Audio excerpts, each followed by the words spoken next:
lied under oath is what you're telling me. We're set for trial. No, we're going to plea. We're set for trial. We're going to plea. I did it. I didn't do it. I'm going to take responsibility. I'm not going to take responsibility. All right, sir, you're Ernest Sinnett Sr. Yeah. And Mr. Sinnett was previously in court and entered a pleas of not true to counts 1 and 2 in a motion to revoke probation. And so Ms. French, does the state have witness with regard to those counts? Yes, Your Honor, we do. The state would call Sarah Simon. Good morning, Ms. Simon. Please raise your right hand. Do you swear or affirm the testimony you're going to give in this hearing will be the truth, the whole truth, and nothing but the truth? Thank you. You may proceed. Thank you, Your Honor. Ms. Simon, are you employed with the Jefferson County Adult Probation Office? Okay. And in what capacity is that? I'm a probation officer and I supervise the sex offender case. All right. And as someone supervising the sex offender caseload is Ernest Joseph Sinnett Sr., one of your probationers. He is. And how long has he been supervised by you? Since February of 25. February of 25. During that time, the past year or so, has he been required to participate in sex offender group counseling? He has. And has he done that? He has, but he's been discharged twice unsuccessfully. And can you tell the court why he was discharged twice unsuccessfully?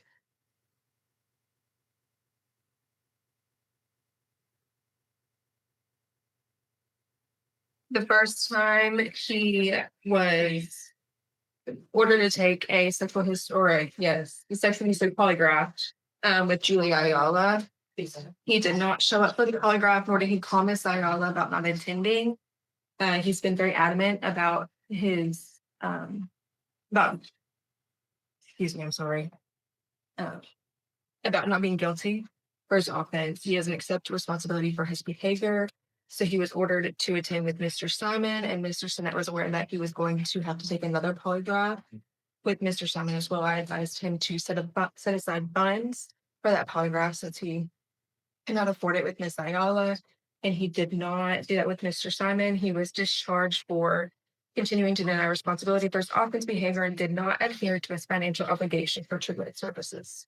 Okay, so what you've testified to with regard to any failure on Mr. Sinnett's part are both condition 28 as alleged and condition 29 as alleged in the MTRP. Yes, ma'am. And just to be clear, is Mr. Sinnett here in the court today? Yes. And can you identify him by an article of clothing he's wearing for the court? He's wearing a black sweater. I asked that the court, I'm sorry, I just drew a blank. I've already asked him his name, and he Okay. has stated that he is, in fact, Mr. Ernest Sinnett Sr. Okay. This is a 10-year probation term. Is that correct? Deferred? Yes, ma'am. And did you prepare the PSI? I did. And ask the court to take judicial notice of the PSI? I will do that.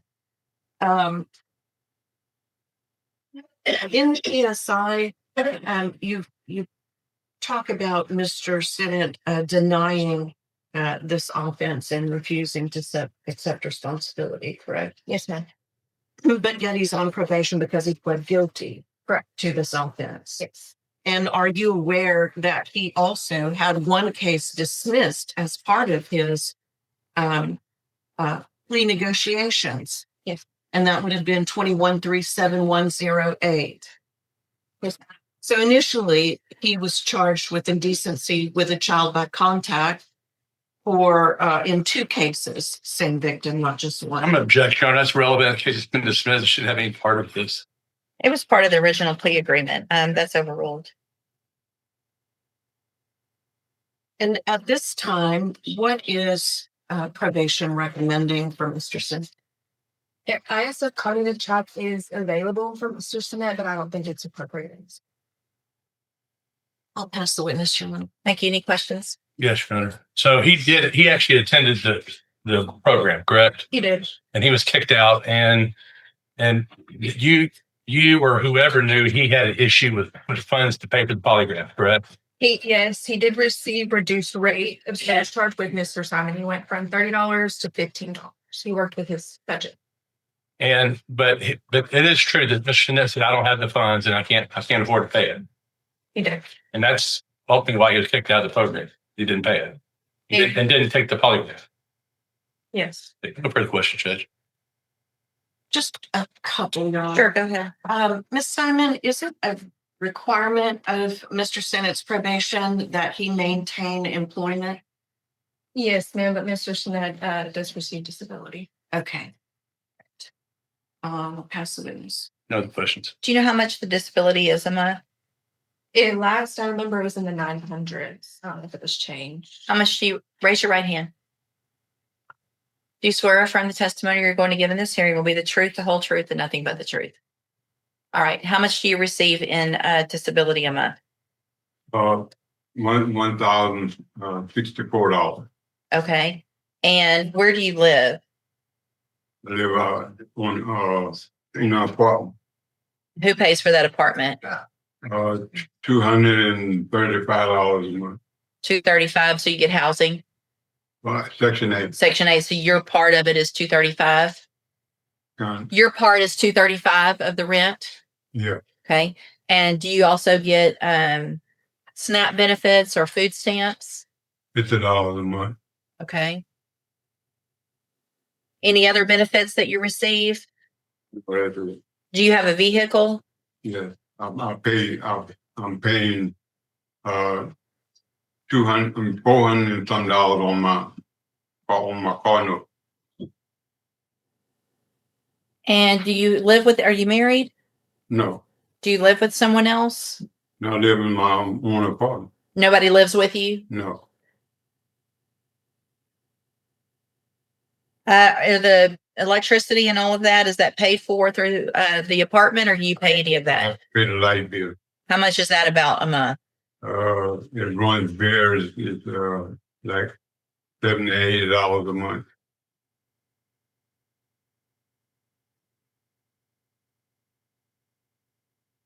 You have any other bills? I had some bills, but my sister helped me out and paid them all. Paid them. I had two a loan. But you're not paying those anymore? No, so I'm gonna have to be getting extra money coming in now. So that's okay. So the polygraph is $15. No, ma'am, that was the weekly The session. weekly sessions are $15. And how much is the polygraph? Runs around $250. And Mr. Sinet has been on probation since February of last year, so a year and a month or so, Yes, ma'am. and given time to save up for that, all that time with the two different providers. He hasn't been attending since he was last discharged. That's when I filed this NTRP. But whenever he discharged from Miss Ayala, I told him to set the funds aside and communicate that with Mr. Simon so he could pay for the loan. Okay. Maybe the absence yours.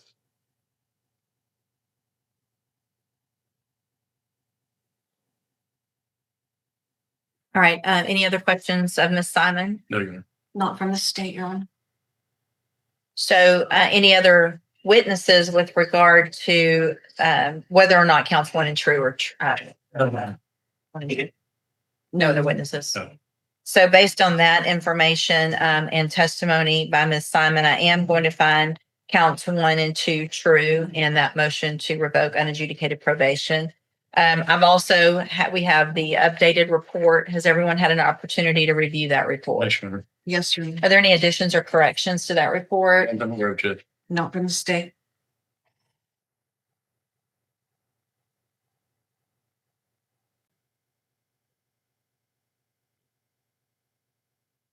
Mr. Parker, you may proceed. Your Honor, I think my questions are playing our position. He attended it. It's what he's relayed to me is it's always been an issue with money that he couldn't afford to pay for the polygraph. He told me he thought it was $300 and he just couldn't afford it. And I think he'd like to address the court, Judge. Go ahead, sir. I didn't have the 300. I was paying my money and $25 a week. And then all of a sudden she jumped up and said she would give me 6 months to pay, to save the money up. And all of a sudden she changed her mind. And did a 6 months, it was 3 months or something like that. And I just didn't have the $300. I was paying I was going to the therapy. I was paying the $25 a week. But when you were going to the therapy, you were denying that you had committed the offenses still, correct? Yes, yes. Okay. When I went to the PSI and stuff like that, and then I talked to the probation officer. Mr. Sinet, so the thing is, I recall all of this because your case went on for so long. Because it was, we're set for trial. No, we're going to plea. We're set for trial. We're going to plea. I did it. I didn't do it. I want to take responsibility. I'm not going to take responsibility. So it's not usually a good thing when I recall all of those things, because I'm pretty sure we had a jury ready to go. And on the day of trial, last minute, or maybe even after we selected, I can't remember. It was truly at the last minute. You came in front of me, swore under oath, and pled guilty that you did these things. Nobody forced you to do that. I know I went over it at length because of the history of all of this. Can I say something? My witness was not called, was not being called into trial and stuff. I was coerced into doing what I done. So the problem with that story is that I was here and I was a part of it. And you had every right to, there's no one asked for, I know your attorney did everything he could. And I know we talked about that witness. I remember some about that. But the other side of that, though, is I told you that day, don't plead guilty if you didn't do it, because you're swearing under oath, which means you lied under oath, is what you're telling me. But I don't believe that. I believe that there is something that happened. You did plead guilty. There's information in here. And so the biggest problem that I have is that you're on probation for a very serious offense that you're saying you didn't do, which means the treatment can't really help you, even if you were to do it, because you're not taking responsibility for what you did.